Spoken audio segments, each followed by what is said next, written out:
आऊज़ुबिल्लाहिमिनश्शैतानिर्रजीम बिस्मिल्लाहिर्रहमानिर्रहीम। अस्सलाम वालेकुम डियर स्टूडेंट, कैसे हैं आप सब। उम्मीद करता हूँ आप सब खैरियत से होंगे। जी, आज हम क्लास 9 केमिस्ट्री का चैप्टर नंबर 5 स्टार्ट करने जा रहे हैं और चैप्टर का नेम है हमारे पास फिज़िकल स्टेट ऑफ मैटर। यानी कि इस चैप्टर के अंदर हम बड़ी डिटेल के साथ मैटर को डिस्कस करेंगे और मैटर हमारे पास क्या चीज़ होती है ये हम चैप्टर नंबर 1 के अंदर देख चुके हैं और अभी इसको इंट्रोडक्शन में भी दोबारा देखते हैं कि मैटर क्या होता है। ठीक होगा, और इसकी फिजिकल स्टेट को हम अंडरस्टैंड करेंगे। तो आए स्टार्ट करते हैं अपना लेक्चर। तो सबसे पहले इंट्रोडक्शन के अंदर जो हम चीज़ देखने जा रहे हैं वो है मैटर। तो मैटर हमारे पास ऐसी चीज़ जो कि मैस भी रखे और स्पेस ऑक्यूपाई भी करे। यानी कि अगर मैं इसको आसान लफ्ज़ों में कहूँ तो ऐसी चीज़ जिसका अपना कोई मैस भी हो, यानी उसका कोई वज़न भी हो, उसके साथ साथ वो जगह को भी घेरे, तो हम कहेंगे कि ये मैस है। ठीक हो गया। तो यानी कि मैटर, हर चीज़ हमारे पास क्या होती है, मैटर होती है। और ये हमारे पास इसकी 3 फिजिकल टाइप्स हैं, यानी कि हमारे पास 3 किस्म के मैटर्स वर्ल्ड के अंदर क्या होते हैं, एग्जिस्ट करते हैं। तो उनमें से फर्स्ट आता है हमारे पास सॉलिड, लिक्विड और गैस। यानी कि हमारे पास जो मैटर है वो टोटल इन 3 टाइप्स के अंदर हमारे पास एग्जिस्ट करता है वर्ल्ड के अंदर। आगे इनके ऊपर थोड़ी थोड़ी इंट्रोडक्शन है इन तीनों के ऊपर, गैस, लिक्विड एंड सॉलिड के ऊपर। इंशाल्लाह फिर फर्दर आने वाले लेक्चर्स के अंदर इनको डिटेल के साथ देखेंगे और आज के लेक्चर के अंदर हम स्पेशली गैस को देखेंगे। तो सबसे पहले हम स्टार्ट करते हैं अपना गैस के ऊपर। स्मॉल इंट्रोडक्शन है, बिल्कुल छोटा सा इंट्रोडक्शन इसके ऊपर। तो अगर हम इसकी बात करें तो गैसियस जो स्टेट है मैटर की, इसके पास कोई डिफाइंड शेप या वॉल्यूम नहीं होता। शेप से तो हमें बात क्लियर हो जाती है कि यानी कि उसकी कोई शक्ल नहीं है। वॉल्यूम हमारे पास यहाँ मुराद उसकी ये होगी, अगर मैं कोई छोटी सी एग्जांपल दूं, अगर हम एक गिलास लेते हैं और गिलास के अंदर कितना पानी आ सकता है, यानी कि पानी ने कितना एरिया कवर किया है, उस चीज़ को हम आसान लफ्ज़ों में क्या कहते हैं, वॉल्यूम। ठीक हो गया। यानी कि इसका ये कितनी स्पेस कवर करता है हमें ये भी नहीं पता, और सेकेंडली इसकी शेप का भी नहीं पता। ठीक हो गया। ये दोनों यानी कि इसकी कोई डिफाइंड शेप या वॉल्यूम नहीं होता, किसका, गैस का।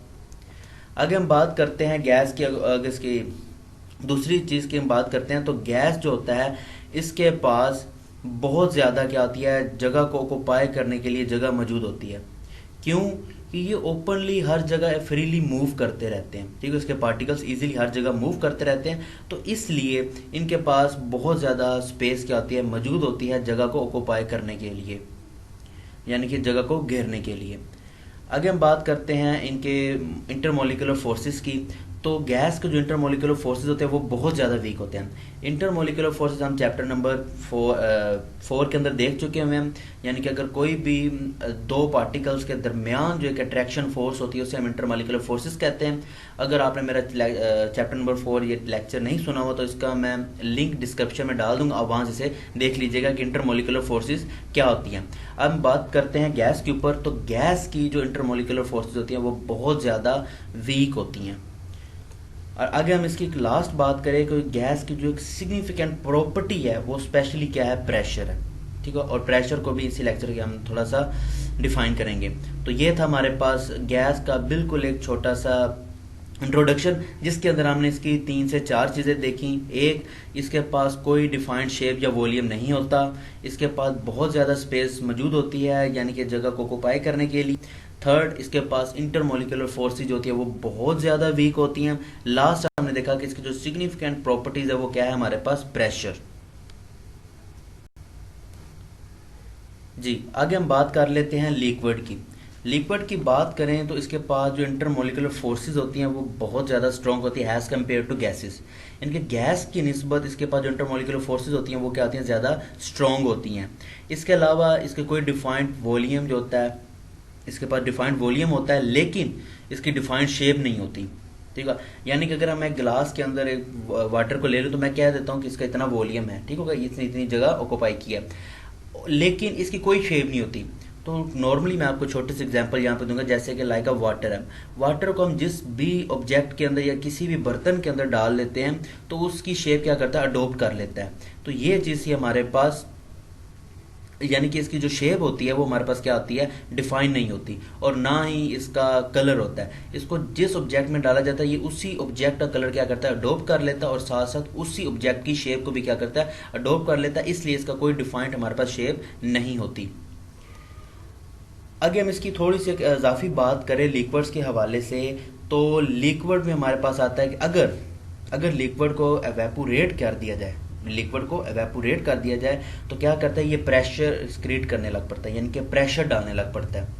कब प्रेशर डालता है, जब लिक्विड को हम एवेपोरेट करते हैं। एवेपोरेट्स आसान लफ्ज़ में यानी कि हम जब उसके बुखारात बनाते हैं, देन ये क्या करता है, प्रेशर को क्रिएट करता है, यानी कि प्रेशर डालना शुरू कर देता है। लेकिन जब भी किसी भी लिक्विड का या जो वेपर प्रेशर है वो एक्सटर्नल प्रेशर के इक्वल हो जाए, यानी कि जो वेपर्स का प्रेशर है और जो एक्सटर्नल उसके जो इन्वायरमेंट का जो प्रेशर है वो जब इक्वल होना शुरू हो जाता है, तो देन हम कहते हैं कि जो लिक्विड है वो हमारा बॉयल होना स्टार्ट हो गया।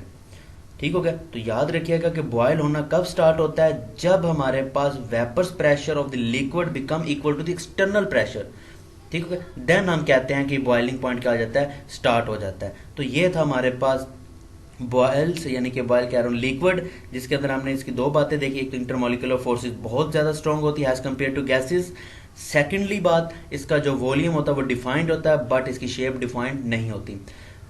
थर्ड बात हमने की थी कि अगर लिक्विड को एवेपोरेट कर दिया जाए तो ये प्रेशर क्या करते हैं यानी कि प्रेशर डालना स्टार्ट कर देते हैं। और अगर इसका जो वेपर्स का प्रेशर है वो एक्सटर्नल प्रेशर के इक्वल आ जाए तो उस पॉइंट पे क्या आना शुरू हो जाता है, बॉइलिंग शुरू हो जाती है। आगे हम बात करते हैं सॉलिड की। सॉलिड हमारे पास डिफाइंड वॉल्यूम भी होता है, डिफाइंड शेप भी होता है। अगर आप कोई भी नॉर्मली सॉलिड चीज़ देख, लाइक आप पेंसिल देख लें, रबड़ देख लें, या कोई भी स्टील देख लें, लोहा देख लें, तो उसकी एक डिफाइंड वॉल्यूम है और उसके साथ साथ उसकी एक प्रॉपर शेप भी होती है। ठीक हो गया। तो यानी कि जो सॉलिड होता है इसकी अपने पास डिफाइंड वॉल्यूम भी होता है और डिफाइंड शेप भी होता है। आगे हम बात करते हैं इसकी रिजिड्स की और डेंसर्स की, यानी ये गैसेस के और लिक्विड की निस्बत बहुत ज़्यादा सख्त होता है और वजनी भी होता है, यानी कि इसका वेट बहुत ज़्यादा होता है और ये बहुत ज़्यादा सख्त होते हैं। और अगर इसके एक्सटेंस की बात करें कि ये किस किस तरह के पाए जाते हैं, तो ये क्रिस्टलाइन की फॉर्म में होते हैं और एम्फोफेरस की फॉर्म में होते हैं। एम्फोफेरस कहते हैं बेतरतीब शक्ल को, यानी कि बेढंगी शक्ल को हम कहते हैं, और crystalline normally diamond like geometrical shapes को कहते हैं। ठीक होगा। तो ये था हमारे पास बिल्कुल एक स्मॉल छोटा सा इंट्रोडक्शन जिसके अंदर हमने गैस, लिक्विड और सॉलिड को देखा। तो आगे हम जाकर स्टार्ट करने लगे हैं गैसियस स्टेट को। अब हम स्टार्ट करने लगे हैं गैसियस स्टेट को। इसके अंदर हम गैसियस की स्टेट को अंडरस्टैंड करेंगे और उसके अंदर हमारे पास उसकी कुछ प्रॉपर्टीज आती हैं। तो फर्स्ट जो हमारे पास प्रॉपर्टीज आती है वो है हमारे पास डिफ्यूजन्स। डिफ्यूजन्स को पहले जरा इसकी डेफिनेशन देखते हैं, फिर इसको अंडरस्टैंड करते हैं विद डायग्राम। तो सबसे पहले इसकी डेफिनेशन में हमारे पास आता है कि ये स्पॉन्टेनियस मिक्सिंग अप होता है। स्पॉन्टेनियस मिक्सिंग अप होता है। स्पॉन्टेनियस का मतलब हमारे पास होता है यानी कि ऐसा अमल जो खुद ब खुद होता है, यानी कि इसको करवाने की जरूरत नहीं होती। अगर इसे रख दिया जाए तो ये अपना काम खुद करता है। ठीक होगा। ऐसी स्टेट को हम कहते हैं स्पॉन्टेनियस। और अगर हम बजाते खुद कोई काम करवाते हैं तो इसे कहते हैं नॉन स्पॉन्टेनियस। अगर काम खुद ब खुद होता है उसे कहते हैं स्पॉन्टेनियस मिक्सिंग अप। ठीक होगा। एक बात यह होगी इसकी डेफिनेशन में। सेकंड बात आती है रैंडम मोशन, यानी कि इसकी जो मोशन होती है वो बेतरतीब होती है। ठीक है। कभी लेफ्ट, कभी राइट, कभी अप, कभी डाउन, यानी कि इसकी रैंडम मोशन होती है, कोई प्रॉपर यानी कि मोशन नहीं होती। और ये कोलिजन्स कर रहा होता है, यानी कि जो अगर किसी भी सिलेंडर के अंदर इसे हम बंद कर दें तो इसके जो पार्टिकल्स होते हैं गैस के वो उसकी वाल्व के साथ कोलिजन्स करते हैं और बजाते खुद कभी आपस में भी टकरा कर ये कोलिजन्स करते हैं। आगे हम बात करते हैं थर्ड। इस तरह अगर जो स्पॉन्टेनियस मिक्सिंग अप हो रही है और रैंडम मोशन की वजह से जो उस कंटेनर के अंदर जो मिक्सचर बना है वो हमेशा क्या होगा, होमोजीनियस होगा। होमोजीनियस मतलब यानी कि इसकी जो प्रॉपर्टीज होगी यानी कि ये यूनिफॉर्म होगा, यानी कि यूनिफॉर्म मिक्सचर बनेगा। ठीक हो गया। तो अगर हम छोटी सी डायग्राम देखते हैं, लाइक ये डायग्राम है, तो इसके अंदर ये जो डिफरेंट आपको कलर्स नजर आ रहे हैं ये हमारे पास क्या हैं, पार्टिकल्स हैं गैस के। अब ये स्पॉन्टेनियस मिक्सिंग अप होती है, यानी कि अगर हम रख दें तो ये खुद ब खुद हर जगह फैल जाते हैं और आपस में कोलिजन्स कर रहे हैं, रैंडम मोशन भी करते हैं। इस चीज़ को ज़्यादा और अंडरस्टैंड करने के लिए मैं एक छोटी सी एग्जाम्पल लेता हूँ विद डायग्राम। सेम वही डायग्राम है और जैसे आपको यहाँ पे ग्रीन कलर जो नजर आ रहा है, आप समझिए कि यहाँ पे एक परफ्यूम रखा हुआ है, मैंने परफ्यूम लगाया। ठीक होगा। अब जब मैंने परफ्यूम लगाया तो परफ्यूम की जो स्मेल थी वो सिर्फ मुझे इसी एरिया में आ रही थी जहां बजाते खुद मैं खड़ा था। ठीक है। लेकिन आफ्टर सम टाइम क्या होता है हमारे पास कि ये जो पार्टिकल्स होते हैं ये पूरे कमरे में खुद ब खुद फैलना शुरू हो जाते हैं, यानी कि सिलेंडर के अंदर या जो भी हमारे पास रूम है उसके अंदर फैल जाएंगे। जैसे कि आपको ये ग्रीन कलर नजर आ रहा है और ये रैंडमली मोशन हुई है, यानी कि एक जगह से दूसरी जगह जाते हो। इस तरह जो स्पॉन्टेनियस मिक्सिंग अप होते हुए मॉलिक्यूल्स ने एक रैंडम मोशन दिया और उसके नतीजे में हमारे पास होमोजीनियस मिक्सचर बनता है। ये हर जगह ऑलमोस्ट इक्वल ही होता है, ठीक हो गया। तो इसे हम कहते हैं डिफ्यूजन, और ये डिफ्यूजन के हमारे पास बेस्ट 3 एग्जाम्पल है ये परफ्यूम की, ठीक हो गया। अगर हम लगाते हैं तो पूरे रूम में जो इसका फैलना होता है इसे कहते हैं डिफ्यूजन। जी, आगे हम थोड़ी सी इसकी बात करते हैं इसकी डिपेंडेंस की, ये किन चीज़ों के ऊपर डिपेंड करता है।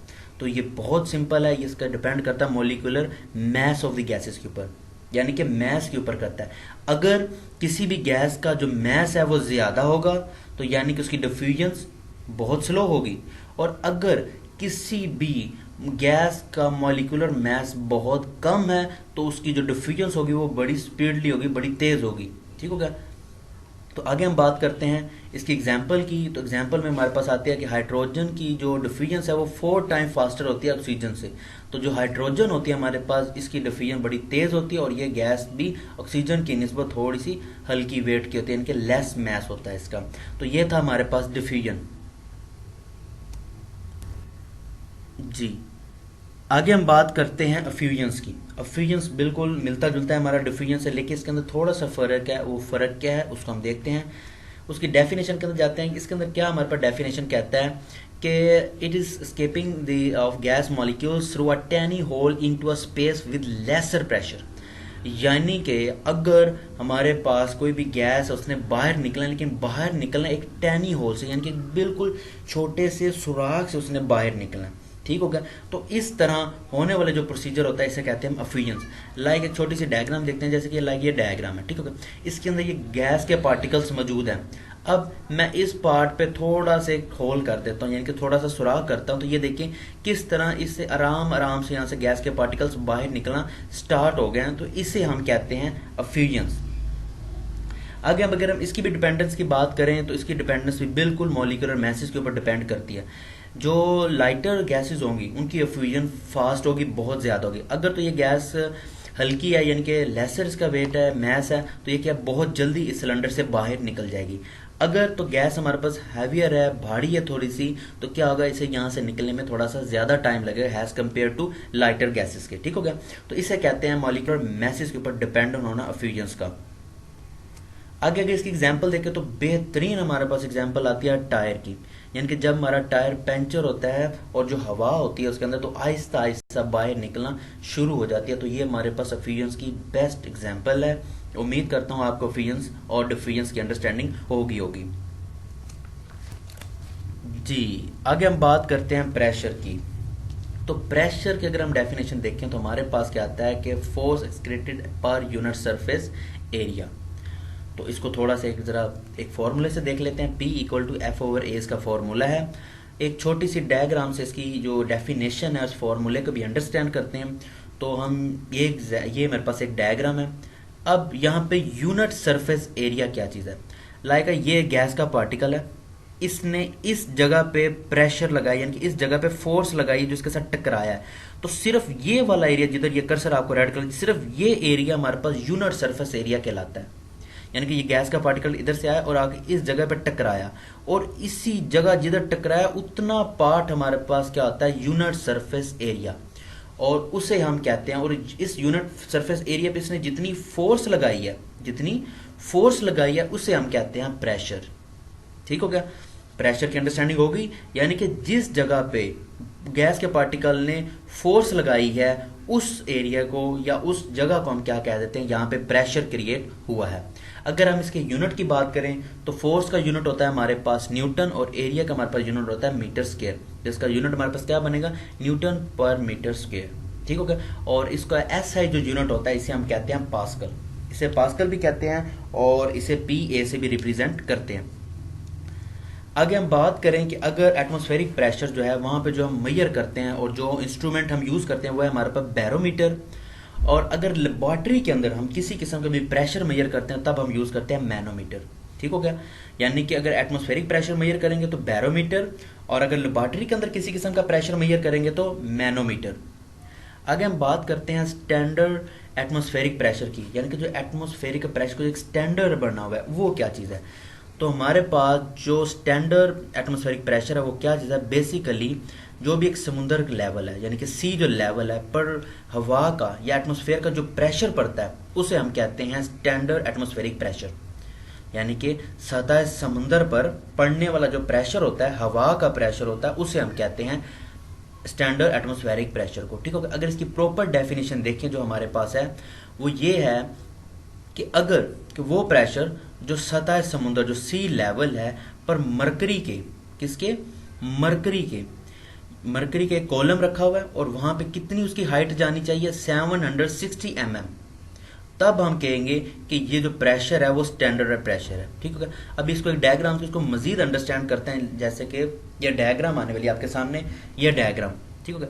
अब इस डायग्राम पे आपने गौर करना है, समझिए कि ये हमने एक और अपना इंस्ट्रूमेंट लगाया हुआ। ठीक है।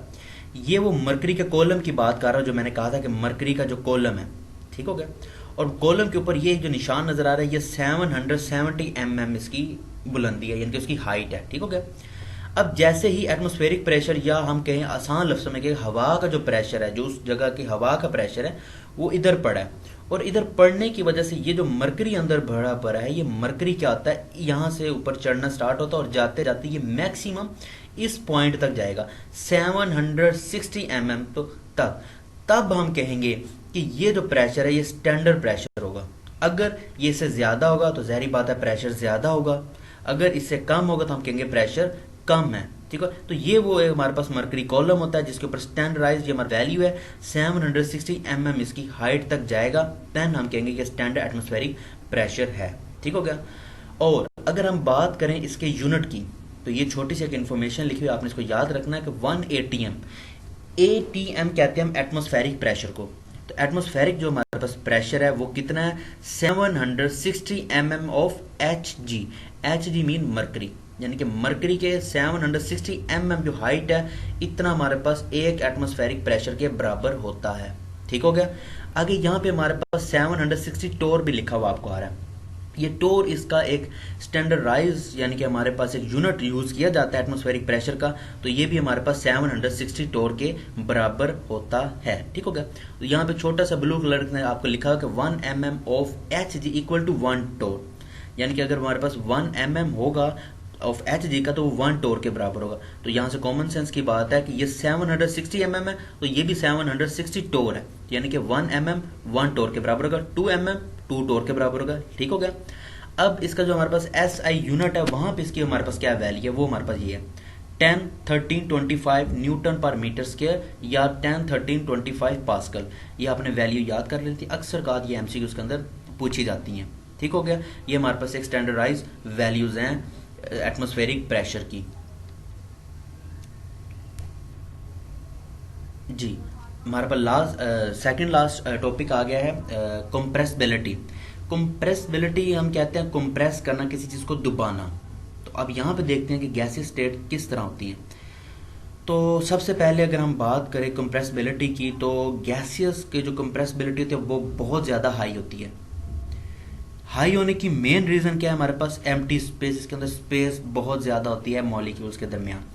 अगर छोटी सी डायग्राम देखें तो ये चीज़ देखिए, एक मॉलिक्यूल से दूसरे मॉलिक्यूल के तरह स्पेस बहुत ज़्यादा है, इसी तरह इसकी इससे बहुत ज़्यादा स्पेस है। ठीक है। तो इस तरह इनके पास स्पेस इतनी ज़्यादा होती है कि इसको हम अगर यहाँ से कंप्रेस करना चाहें तो ईजिली कर सकते हैं और बहुत ज़्यादा कंप्रेस कर सकते हैं। अगर इसके मुकाबले में मैं अगर बात करूँ सॉलिड की, उसको आप जितना मर्जी कंप्रेस करें वो कंप्रेस नहीं होता। क्यों? उसके ये मॉलिक्यूल जो होते हैं ये आपस में बड़े क्लोजली होते हैं, बॉन्डेड होते हैं, इसलिए उनको कंप्रेस करना बहुत ज़्यादा मुश्किल होता है और ऑलमोस्ट ना होने के बराबर ही होता है। तो अगर हम गैस के एक छोटे छोटे डायग्राम देखें, जैसे कि ये आपको एक डायग्राम नजर आ रही है, तो यहाँ पे हम इसे प्रेस करना स्टार्ट कर देते हैं, तो प्रेस करते करते ये मॉलिक्यूल और नीचे आते जाएंगे। ठीक हो गया। गैस के जो पार्टिकल्स हैं ये मॉलिक्यूल्स नीचे आते जाएंगे और एक दूसरे के ज्यादातर क्लोजर होते जाएंगे, एक दूसरे के नजदीक तर होते जाएंगे, और इस तरह जो इनका वॉल्यूम है वो क्या होता जा रहा है, कम होता जा रहा है। अब यहाँ पे इनका वॉल्यूम बहुत ज्यादा था, वॉल्यूम से मुराद इनका एरिया, जिस एरिया में ये रह रहे हैं, अब इनका वो एरिया देखे कम हो गया और हाफ रह गया है। ठीक है। तो यानी कि कंप्रेसिबिलिटी होने से या कंप्रेस होने से जो गैसेस होता है इनका जो वॉल्यूम होता है वो कम होना स्टार्ट हो जाता है, ठीक हो गया। और इनके जो पार्टिकल्स होते हैं वो एक दूसरे के बहुत ज़्यादा नज़दीक आ जाते हैं, ठीक हो गया। तो हमारे पास गैसियस की जो कंप्रेसिबिलिटी होती है वो बहुत ज़्यादा होती है। ये अक्सर कहता है एमसीक्यूज आ जाता है, इसको आपने याद रखना है कि कंप्रेसिबिलिटी हमारे पास गैसियस की बहुत ज़्यादा होती है। जी, आगे हम बात करते हैं मोबिलिटी की। मोबिलिटी वर्ड हमारा निकला है मोबाइल से। तो याद होगा हमने चैप्टर नंबर 4 के अंदर डिस्कस किया था मोबाइल इलेक्ट्रॉन्स। तो इससे मुराद था हमारे पास number of free of electrons, और यहाँ पे मोबिलिटी से हमारे पास मुराद होगी फ्री ऑफ स्पेस, यानी कि स्पेस बहुत ज़्यादा है हमारे पास, ठीक हो गया। तो अगर हम बात करें गैसेस मॉलिक्यूल्स की, तो ये कंटिन्यूस मोशन देते रहते हैं और हमेशा ही मूव करते रहते हैं पार्टिकल्स के अंदर, यानी कि किसी भी सिलेंडर के अंदर जिसको अगर हम बंद कर देते हैं, ठीक हो गया। और इसके मूवमेंट की वजह से क्या होता है कि ये एक जगह से दूसरी जगह मूव करते रहते हैं, और इस वजह से इनका जो काइनेटिक एनर्जी होती है वो बहुत ज़्यादा होती है। क्योंकि ये 24 घंटे ही ऑलमोस्ट समझें तो ये क्या आते हैं, मूव के अंदर होते हैं, मोशन अपनी देते रहते हैं। मोशन की वजह से इनकी काइनेटिक एनर्जी क्या होती है, बहुत ज़्यादा होती है, ठीक है। कभी ये इस साइड पे जाएंगे, कभी ये इस साइड पे जाएंगे, कभी इस साइड पे, कभी इस साइड पे, यानी कि ये 24 घंटे अपनी रैंडमली मोशन देते रहते हैं। इसलिए इनकी जो काइनेटिक एनर्जी होती है वो क्या होती है, बहुत ज़्यादा होती है। और अगर हम बात करें तो इनके पास जो एम्प्टी स्पेस होती है वो बहुत ज़्यादा होती है, इसलिए तो ये फ्रीली मूव करते रहते हैं, कभी इस साइड पे, कभी उस साइड पे, कभी इस साइड पे। तो इस क्यों, इनके पास फ्री स्पेस बहुत ज़्यादा है, और स्पेस ज़्यादा है तो ज़ाहिर बात है ये मूव भी ज़्यादा करेगा। अगर एक कमरा आपके पास ज़्यादा मिल जाए तो आपका जहाँ दिल करेगा सुकून से जाके बैठे, इधर घूमे फिरे, जो मर्जी करे। लेकिन अगर कमरा बहुत शॉर्ट है, सिर्फ एक चेयर पड़ी है, तो आप सिर्फ उस चेयर तक महदूद हैं, ठीक हो गया। तो एम्प्टी स्पेस का मतलब हमारे पास क्या होगा कि वहां पे हमारे पास मूवमेंट इसकी बहुत ज़्यादा फ्रीली होगी। और अगर इस पूरी बात को हम समराइज करें तो हमारे पास वही डेफिनेशन बनती है जो कि हमने गैस की पहले देखी थी, कि ये this mobility of the random motion, ठीक हो गया। तो मोबिलिटी भी मैंने आपसे पहले ही कह दिया था कि ये हमारे पास मोशन ही है, फ्री ऑफ मोशन, ठीक हो गया। स्पेस की अंदर जो मूवमेंट होती है, ठीक हो गया। उसके रिजल्ट में मिक्सिंग होती है गैसेस मॉलिक्यूल्स की और प्रोड्यूस करता है होमोजेनियस मिक्सचर, ठीक होगा। रैंडम मोशन के नतीजे में हमारे पास क्या आता है, होमोजेनियस मिक्सचर बनता है, और ये स्पॉन्टेनियस ही होता है, ठीक हो गया। तो हमारे पास आगे लास्ट टॉपिक रह गया गैस की डेंसिटी, वो हम देखते हैं।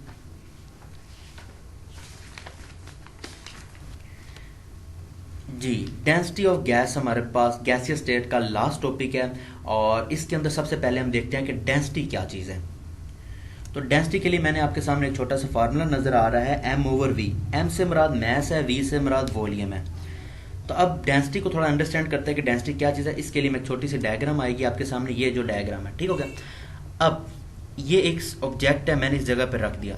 इस ऑब्जेक्ट ने इतना एरिया इसने कवर किया, यानी कि इसका वॉल्यूम इतना ही है जितना इसने ये जगह ऑक्यूपाई की हुई है, ठीक हो गया। पूरी स्क्रीन के अंदर सिर्फ ये इसका वॉल्यूम है, ठीक हो गया। और इसका कुछ ना कुछ मैस भी तो होगा, उसके मैस को इसके वॉल्यूम से डिवाइड कर देने पे जो हमारे पास रिजल्ट आता है उसे हम कहते हैं डेंसिटी, ठीक हो गया।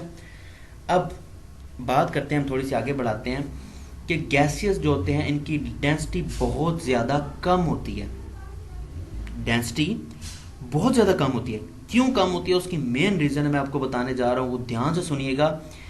क्योंकि गैसेस का मैस तो होता ही नहीं है, इनका मैस मेजर ही नहीं कर सकते, लेकिन इनका वॉल्यूम बहुत ज़्यादा होता है। और याद रखेगा, मैथमेटिकली टर्म है कि जब हमारे पास डिनोमिनेटर ज़्यादा होता है और न्यूमिनेटर जितना छोटा होता है, आंसर हमेशा हमेशा बहुत छोटी वैल्यू आती है, ठीक होगा। तो आप नॉर्मली आप कैलकुलेटर पे करके देख लीजिएगा, पहले 2/10 करिएगा, फिर 2/20 करिएगा, फिर 2/30 करिएगा। आप खुद इमेजिन करेंगे कि जैसे जैसे डिनोमिनेटर बढ़ता जा रहा है वैल्यू छोटी होती जाएगी, ठीक हो गया। तो इसलिए हमारे पास गैसेस की जो डेंसिटी होती है वो बहुत ज़्यादा लो होती है as compare to liquid and solid, ठीक हो गया। यही बात हमारे पास नीचे अभी लिखी हुई आ गई है। और आगे अगर हम बात बढ़ाते हैं तो गैसेस का जो डेंसिटी के अंदर जो इसका यूनिट है वो आता है ग्राम पर डेसी पर मीटर क्यूब, ठीक है, ग्राम पर डीएम क्यूब। और लिक्विड एंड सॉलिड का जो हमारे पास है वो सेंटीमीटर क्यूब में आता है। तो आप यहाँ से भी इनके यूनिट से भी आप इमेजिन कर सकते हैं कि जो डी एम है हमारे पास ये छोटी वैल्यू और सी एम हमारे पास एक बड़ी वैल्यू है, ठीक हो गया। तो गैसियस की जो डेंसिटी होती है वो बहुत ज़्यादा कम होती है। इसके लिए हम छोटी सी और एक थोड़ी सी और इन्फॉर्मेशन बात कर लेते हैं कि अब हम चाहते हैं कि गैस डेंसिटी बढ़े, गैस की डेंसिटी बढ़े, और बढ़ने के लिए क्या जरूरी है कि वॉल्यूम इंक्रीज हो, जो वॉल्यूम है सॉरी डिक्रीज हो, वॉल्यूम क्या हो हमारे पास कम हो, डिनोमिनेटर जितना कम होता जाएगा हमारे पास वैल्यू बड़ी होती जाएगी। ठीक हो गया। अब वॉल्यूम को हम कैसे कम कर सकते हैं, तो वॉल्यूम को कम करने के लिए कूलिंग करेंगे हम। अगर गैस को जब हम कूल करते हैं, ठंडा करते हैं, तो उसके दौरान क्या होता है कि इसके जो पार्टिकल्स होते हैं उनके ऊपर एक कंप्रेसिबिलिटी होती है, इनके ऊपर एक प्रेशर पड़ता है, जिसकी वजह से उनका वॉल्यूम क्या हो जाता है, कम होना स्टार्ट हो जाता है। और जब वॉल्यूम कम हो गया और डेंसिटी हमारी क्या हो जाएगी, इंक्रीज हो जाएगी। ठीक होगी, क्योंकि जो हमारे पास डेंसिटी होती है वो इन्वर्सली प्रोपोर्शनल होती है वॉल्यूम के। तो वॉल्यूम अगर हमारा डिक्रीज हो रहा है तो ऑटोमेटिकली डेंसिटी हमारी इंक्रीज होगी। तो इसके लिए हम छोटी सी एग्जांपल देखते हैं। एटमॉस्फेरिक प्रेशर के हिसाब से ऑक्सीजन की हमारे पास एक बेहतरीन एग्जांपल है कि 20 डिग्री पे जो हमारे पास गैस की डेंसिटी आई थी ऑक्सीजन गैस की, वो थी 1.4 ग्राम, ठीक हो गया, पर डीएम को। लेकिन जैसे ही इसकी जो डिग्री है यानी टेम्परेचर है जो हमने उसका ठंडा किया, थोड़ा कूलिंग किया, 0 डिग्री हमारे पास से कूल टेम्परेचर आता है, उस पे करने पे हमारे पास इसकी जो डेंसिटी थी वो नॉर्मली आपके सामने है 1.5 होगी। तो डेंसिटी हमारी क्या होगी, इंक्रीज होगी। तो ये था हमारे पास आज का लेक्चर, जिसके अंदर हमने गैसियस स्टेट को देखा और थोड़ा सा इंट्रोडक्शन को देखा हमने कि फिजिकल स्टेट ऑफ मैटर क्या चीज़ होती है। ठीक हो गया। और इसके साथ आगे हमारे पास क्वेश्चन मौजूद हैं जो कि आपके सेल्फ असेसमेंट होती है 5.1, उसके हमारे पास 6 क्वेश्चन हैं और 3 न्यूमेरिकल हैं। वो इंशाल्लाह इसी स्लाइड के बाद हम वो डिस्कस करते हैं और उसके बाद अपने लेक्चर को वाइंड अप करते हैं। जी, हम जो आपके टेस्ट जो सेल्फ था 5.1 इसको डिस्कस करने लगे हैं। और इसका हमारे पास जो फर्स्ट क्वेश्चन है आपके पास वो ये आता है कि why the rate of diffusion of gases is rapid than that the liquid, यानी कि गैसेस में डिफ्यूजन्स यानी लिक्विड की निस्बत ज़्यादा क्यों होती है। और उसकी बहुत हमारे पास मेन रीज़न है कि गैसेस के जो पार्टिकल्स हैं इनके दरमियान जो फोर्स ऑफ अट्रैक्शन होती है वो बहुत कम होती है, और लिक्विड के अंदर फोर्स ऑफ अट्रैक्शन क्या होती है, बहुत ज़्यादा होती है। जब हमारे पास फोर्स ऑफ अट्रैक्शन यहाँ पे बहुत ज़्यादा वीक होती है तो इसके जो मॉलिक्यूल्स होते हैं वो ईजिली एक जगह से दूसरी जगह फ्लो करते रहते हैं, मूव करते रहते हैं, यानी कि अपनी मोशन देते हैं। लेकिन क्योंकि लिक्विड के अंदर जो हमारे पास फोर्स ऑफ अट्रैक्शन होती है वो बहुत ज़्यादा स्ट्रॉन्ग होती है, जिसकी वजह से ये एक जगह से दूसरी जगह फ्रीली मूव नहीं कर पाते। यानी कि इसका अगर आसान सा आंसर हमारे पास क्या आता है, फोर्सेज ऑफ अट्रैक्शन इसके अंदर कम होती है और इसके अंदर ज्यादा होती है। सेकंड क्वेश्चन है कि why are the gases compressible, यानी कि हम गैसेस को क्यों दबाया जा सकता है। तो अभी हमने इसको देखा था कि गैसेस को कंप्रेस इसलिए कर सकते हैं क्योंकि उनके अंदर फ्री स्पेस बहुत ज्यादा होती है, यानी कि फ्रीली स्पेस होती है, इनके फ्री जगह होती है इनके पास, यानी कि जगह बहुत ज्यादा होती है, इसलिए इनको कंप्रेस करना बहुत ज्यादा आसान है। थर्ड क्वेश्चन हमारे पास आता है कि why do you mean by pascal, इनके पास्कल से क्या मुराद है। तो पास्कल अगर हम आसान लफ्जों में देखें तो पास्कल हमारे पास एक ऐसा यूनिट है किसका, प्रेशर का, यानी कि प्रेशर का ऐसा यूनिट है। और अगर हम इसकी डेफिनेशन देखें तो अगर एक जो यूनिट एरिया है यानी कि एम स्क्वायर जो हमारे पास एक एरिया का होता है, इस पर अगर 1 न्यूटन फोर्स लगे, ठीक हो गया, अगर हमारे पास एक एरिया है उसके ऊपर 1 न्यूटन फोर्स लगे, एक यूनिट, दोबारा मैं रिपीट कर देता हूं, एक यूनिट एरिया पर अगर 1 न्यूटन फोर्स लगे तो उस जगह पे पड़ने वाले प्रेशर को हम पास्कल कहते हैं। मैं दोबारा रिपीट कर देता हूं, इसको ध्यान से सुनिएगा। यूनिट एरिया पर पड़ने वाली 1 न्यूटन फोर्स को, उसकी वजह से जो प्रेशर क्रिएट होता है उसे हम कहते हैं पास्कल, ठीक हो गया। और हमारे पास अगर सेकंड पार्ट है इसका, how many pascal are equal to 1 ATM, यानी कि 1 एटमॉस्फेरिक प्रेशर के कितने पास्कल के बराबर होता है, वो हमने अभी देखा था, वो हमारे पास बराबर होता है 101325, ठीक हो गया, 101325 पास्कल के हमारे पास ये बराबर होता है। आगे हमारे पास क्वेश्चन है कि why the density of gases increase on cooling, cooling करने की वजह से डेंसिटी इंक्रीज क्यों होती है। कूलिंग करने की वजह से हमारे पास गैसेस का जो वॉल्यूम होता है वो डिक्रीज हो जाता है, और चूंकि डेंसिटी और जो हमारे पास वॉल्यूम होता है ये एक दूसरे के इनवर्सली प्रोपोर्शनल होते हैं, और वॉल्यूम के कम होने की वजह से डेंसिटी क्या हो जाती है, इंक्रीज हो जाती है। आगे हम बात करते हैं सेकंड लास्ट क्वेश्चन की। तो इस क्वेश्चन में हमारे पास वो कहता है कि जो गैस को हम मेजर करते हैं वो ग्राम डीएम में करते हैं, जबकि लिक्विड को हम सेंटीमीटर क्यूब के अंदर करते हैं। तो ये हमारे पास इसका आंसर बिल्कुल वाज़ेह है कि हमने अभी इस चीज़ को देखा कि गैसेस के मॉलिक्यूल के दरमियान चूंकि जो डिस्टेंस होता है वो बहुत ज़्यादा होता है। डिस्टेंस ज़्यादा होने की वजह से जो उनकी डिस्टेंस बहुत ज़्यादा होता है एक तो, और एक तो इनका वॉल्यूम बहुत ज़्यादा होता है। वॉल्यूम ज़्यादा होता है, मैस कम होता है। गैसेस का वॉल्यूम ज़्यादा होता है और गैस और मैस कम होता है। और डेंसिटी हमारे हमने अभी देखा कि डी बराबर होता है एम ओवर वी के। अब वी डिनोमिनेटर में है, जाहिर सी बात है अगर वी ज़्यादा है यानी कि वॉल्यूम ज़्यादा है, डिनोमिनेटर वाला पार्ट ज़्यादा है, तो हमारे पास जो डेंसिटी होगी वो कम आएगी। जबकि लिक्विड के अंदर हमारे पास क्या होता है कि लिक्विड का हमारे पास वॉल्यूम भी होता है और मैस भी इसका ज़्यादा होता है, इसलिए इसका जो डेंसिटी होती है वो हैज़ कंपेयर टू गैसेस बहुत ज़्यादा आती हैं किसकी, लिक्विड की। लास्ट क्वेश्चन है हमारे पास, ये छोटे से 3 न्यूमेरिकल हैं। इसके अंदर फर्स्ट न्यूमेरिकल हमारे पास आता है कि 70 सेंटीमीटर एच जी को 1 एटीएम के अंदर कन्वर्ट करना है। तो नॉर्मली हमारे पास जो कैलकुलेशन आती है वो 76 सेंटीमीटर एच जी हमारे पास 1 एटीएम के बराबर है। आपको याद हो तो अभी तो हमने पढ़ा था 760 mm, वो मिलीमीटर था, ये सेंटीमीटर में हमने इसको कन्वर्ट किया क्योंकि हमारे पास सेंटीमीटर है यहाँ पे। तो इसको सेंटीमीटर में कन्वर्ट करने के लिए हमने 760 mm को 10 पे डिवाइड करेंगे तो हमारे पास ये सेंटीमीटर में कन्वर्ट हो जाएगा। इसको याद रखें, ध्यान से देखिएगा कि यहाँ पे सेंटीमीटर है कि mm है, ठीक हो गया। अगर सेंटीमीटर है तो इसको पहले 10 पे डिवाइड करेंगे 760 को, तो हमारे पास 76 सेंटीमीटर इसका आंसर आएगा। अगर तो यहाँ पे mm है तो फिर उसी तरह हमारे पास न्यूमेरिकल होगा। अब यहाँ पे अगर 70 मल्टीप्लायर तो उधर जाके डिवाइड हो जाएगा, हमारे पास 1 सेंटीमीटर किसके बराबर आ जाएगा, 1/75 एटीएम के। और इसी तरह फिर हम 70 हमें चाहिए क्योंकि हमने 70 सेंटीमीटर ऑफ एच जी चाहिए, तो इसको 70 से मल्टीप्लाई कर देंगे तो यूं हमारे पास 70 सेंटीमीटर एच जी के अंदर कितने एटीएम निकलेंगे, 0.92 एटीएम, ठीक हो गया जी। आगे हमारे पास दूसरी कैलकुलेशन है 3.5 एटीएम के अंदर कितने टोर होते हैं। तो हमें पता है कि एक एटीएम बराबर होता है 760 टोर के। और 760 टोर क्यों कह रहा है कि हमें पता है कि 1 एटीएम के अंदर 760 mm ऑफ एच जी होते हैं और 1 mm एच जी बराबर होता है 1 टोर के। तो 760 mm एच जी किसके बराबर आएंगे, 760 टोर के, ठीक हो गया। अब क्योंकि हमारे पास ये सिंपल, बिल्कुल सिंपल न्यूमेरिकल है, हमारे पास 3.5 चाहिए तो हम 3.5 से मल्टीप्लाई कर देंगे और हमारे पास आंसर आएगा 2660 टोर। इसी तरह हमारे पास लास्ट क्वेश्चन है 1.5 एटीएम को हमने पास्कल के अंदर कन्वर्ट करते हैं और 1 एटीएम के अंदर हमारे पास होते हैं 10, 13, 25 पास्कल।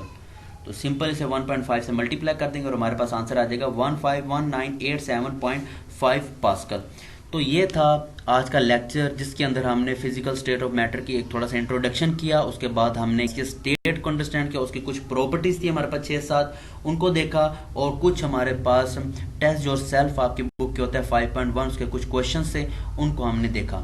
तो उम्मीद करता हूँ कि आज का लेक्चर आपको अंडरस्टैंड हो गया होगा। अगर फिर भी आपको कोई चीज़ अंडरस्टैंड नहीं हुई या आपको कोई क्वेश्चन है तो आप कमेंट करें, इंशाल्लाह बहुत जल्द उसका आंसर आपको मिल जाएगा। बहुत शुक्रिया। वीडियो अच्छी लगी है, लेक्चर की समझ भी आ रही है तो लाइक करें, कमेंट करें, और अगर अभी तक आपने मेरा चैनल सब्सक्राइब नहीं किया तो मेरे चैनल को भी सब्सक्राइब करें और साथ लगे छोटे से बेल आइकन को लाजमी प्रेस करें ताकि मेरी आने वाली हर वीडियो या लेक्चर आप तक पहले पहुंच सके। बहुत शुक्रिया। इंशाल्लाह मुलाकात होती है हमारे नेक्स्ट लेक्चर में, तब तक के लिए अल्लाह हाफिज़।